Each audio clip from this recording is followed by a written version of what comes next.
और जिस तरीके से कारपोरेट के आगे सरकार नतमस्तक हुई है, ऐसे में राहुल गांधी तो चुनौती दे रहे हैं और ठीक से दे रहे हैं। जी। जी अमरीश जी, राहुल गांधी की प्रशंसा कई पैनलिस्ट ने की और वो अपने तर्क हैं उनके। मैं 2-3 दिन पहले जो है एक मधुलिमे जन्म शताब्दी वर्ष के आयोजन के सिलसिले में कुछ समाजवादी मित्रों के साथ बैठा हुआ था, और जो बहुत वरिष्ठ लोग हैं जिनका पूरा जीवन जो है गैर कांग्रेसवाद की चर्चा में ही बीता है, लेकिन उनमें से एक बहुत सीनियर आदमी कह रहे थे, जिनको आप कुर्ता फाड़ समाजवादी कहते रहते हैं, मैं नाम नहीं लूंगा, आप समझ गए होंगे। उन्होंने कहा यार लड़ तो एक ही आदमी रहा।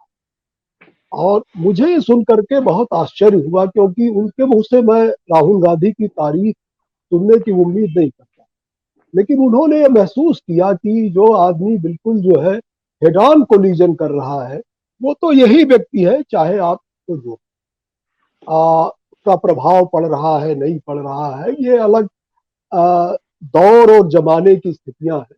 तो वो निश्चित तौर पे हमने और उसकी जड़ में कांग्रेस की नीतियां भी हैं। मैं इसको मतलब जो है इसको खारिज भी नहीं करूंगा। मैं रवि यादव जी से इस मामले में असहमत हूँ कि बड़ा स्वर्णकाल था और कांग्रेस ने जो आर्थिक तरक्की की और उन्नति की, ये मैं आपको बता दूं कि उदारीकरण के आरंभ के दौर में आप भी उस सेमिनार में थे जिसमें प्रभाष जोशी और राम बहादुर राय और अतुल अंजान तमाम लोग थे वहाँ।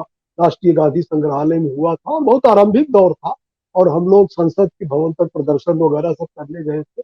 और किशन पटनायक हम लोगों के जो है एक तरह से बौद्धिक नेतृत्व कर रहे थे। विकल्पहीन नहीं है दुनिया, भारत शूद्रों का होगा, और भी तमाम पुस्तकों के माध्यम से उनका यही कहना था कि ये जो प्रक्रिया लागू हो रही आर्थिक प्रक्रिया, इसी के भीतर से सांप्रदायिकता निकलेगी और इसका प्रति उत्पाद है सांप्रदायिकता। तो ये जिस सांप्रदायिकता का हम सामना कर रहे हैं, 2008 जिसकी चर्चा की रवि जी ने, 2008 तक उसकी विफलताएं तो बहुत स्पष्ट हो गई थी और किशन जी ने प्रेडिक्शन भी किया, लेकिन उसके पहले जो है वो एक जुड़वा संतान के रूप में उसके साथ सांप्रदायिकता और फासीवाद का जो मामला है वो आया है। उसने हमको झांसा दिया था कि हम जो है वो एक लिबरल पॉलिटी देंगे, लिबरल इकोनॉमी देंगे, और जो सोशलिस्ट कंट्रोल्ड इकोनॉमी थी उससे हम फ्री कराएंगे। एक लेवल तक जो कहना चाहिए कि लाल फीताशाही थी और घरेलू स्तर पर जो तमाम बंदिशें थी, कोटा परमिट राज था, उससे मुक्ति ठीक थी। लेकिन जो विश्व बैंक का स्ट्रक्चरल रिफॉर्म का जो एजेंडा था उसको लागू करने में हमारे कांग्रेसी लोग भी पीछे नहीं रहे, और मोदी जी तो आंख बूझ के लागू कर रहे। लेकिन राहुल गांधी का उसमें कुछ पॉजिटिव रोल है, और जिसको सिद्धार्थ जी ने या रवि जी ने इन लोगों ने पॉइंट आउट किया, उससे मैं अग्री करता हूँ कि जब मनमोहन सिंह की सरकार थी और सोनिया गांधी जो है के नेतृत्व में चेयरपर्सन में एक कमेटी बनी थी, और उसको पॉलिटिकल एडवाइजरी कमेटी कहते थे, जिसमें कि अरुणा राय और तमाम लोग थे। और एक एक तरफ ईएसी थी, एक तरफ पीएसी थी, इकोनॉमिक एडवाइजरी कमेटी और political advisory committee. Economic advisory committee liberalization को स्पीड अप करने की बात करती थी, और political advisory committee liberalization with human face की बात करती थी।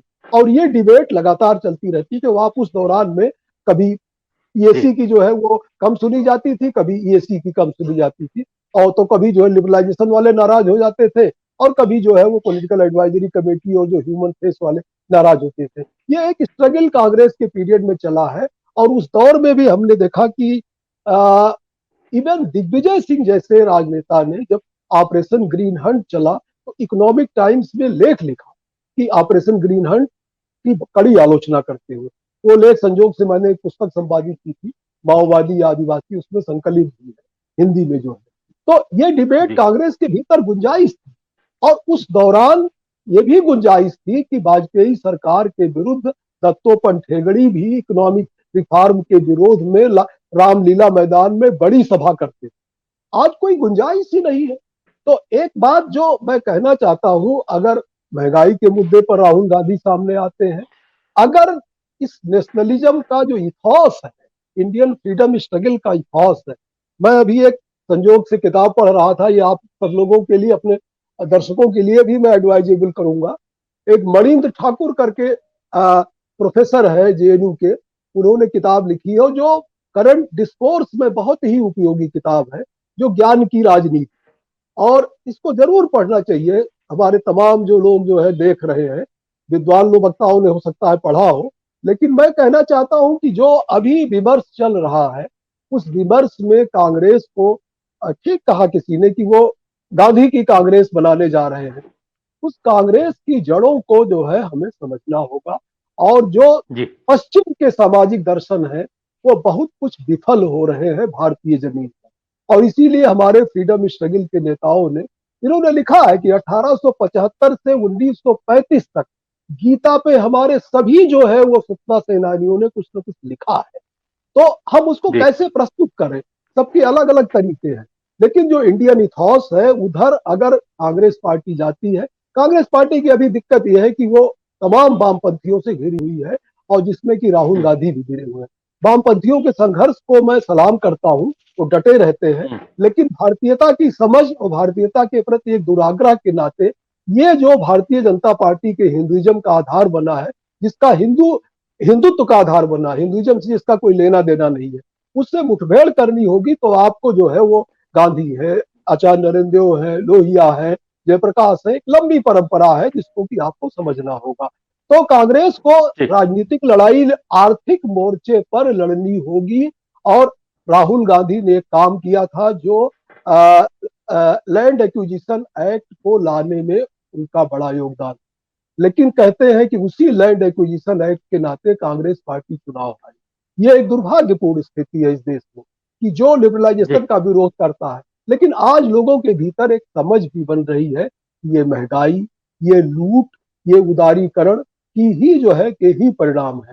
तो कांग्रेस पार्टी क्या यू टर्न ले सकती है लिबरलाइजेशन के सवाल पर? क्योंकि किशन पटनायक की एक बात मुझे याद है कि आप सांप्रदायिकता से सीधे मोर्चा लेने की बजाय वाया इकोनॉमिक इश्यूज से आप मोर्चा लीजिए, तो आपकी एक दूसरी जमीन होगी और आप अच्छा मोर्चा ले सकेंगे।